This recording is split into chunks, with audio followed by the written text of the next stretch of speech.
This is the Sorensen SGA60W250D, and this is a 60 volt, 250 amp power supply. So I've got it set into current mode. It can either be in current or voltage mode, and you can see by the indicator lamps over here what mode it's constantly in, but you may see that change depending on how you adjust your dials. So we're currently at 0, and I've got my meter hooked on the output. I've got a clamp meter, and so I've got some voltage set in, but I'm going to be in current mode, so you're not seeing any change. And then I'm going to increase the current, and as you can see, as I go up here, I'm also getting an increase of same magnitude on the meter, and I will go all the way up to 250 amps.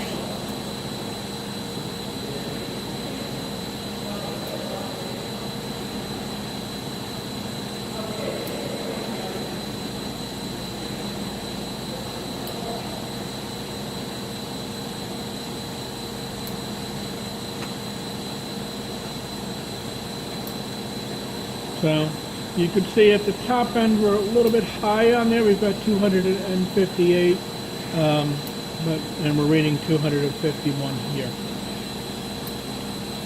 As you can see, it is operating. The system is cooled by water, so there's a 1.25 to 1.75 gallons per minute flow rate going through the system at the time. I've got a chiller hooked up to it, but the chiller does not come with the system.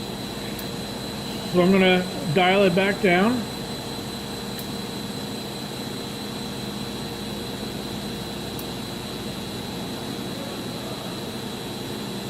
And I'm going to power down and change it over to voltage mode.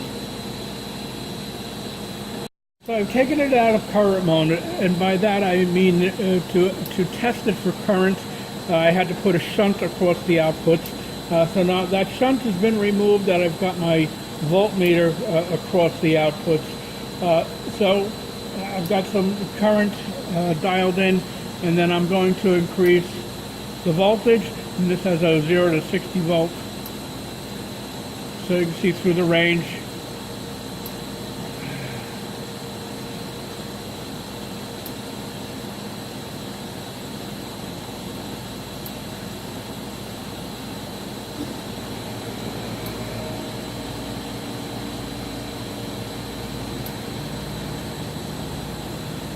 So you can see we've reached maximum voltage, 60.5 volts on the display, and I'm getting 61.5 on the output. This unit has a 3-phase, 380 volts to 400 volt input here. Your outputs are here, and you have a analog remote interface here, and behind this cover is a jumper, and that's to enable the output. If this is to be removed, there would be no output whatsoever. This unit, as I said, has water cooling, so I've attached a water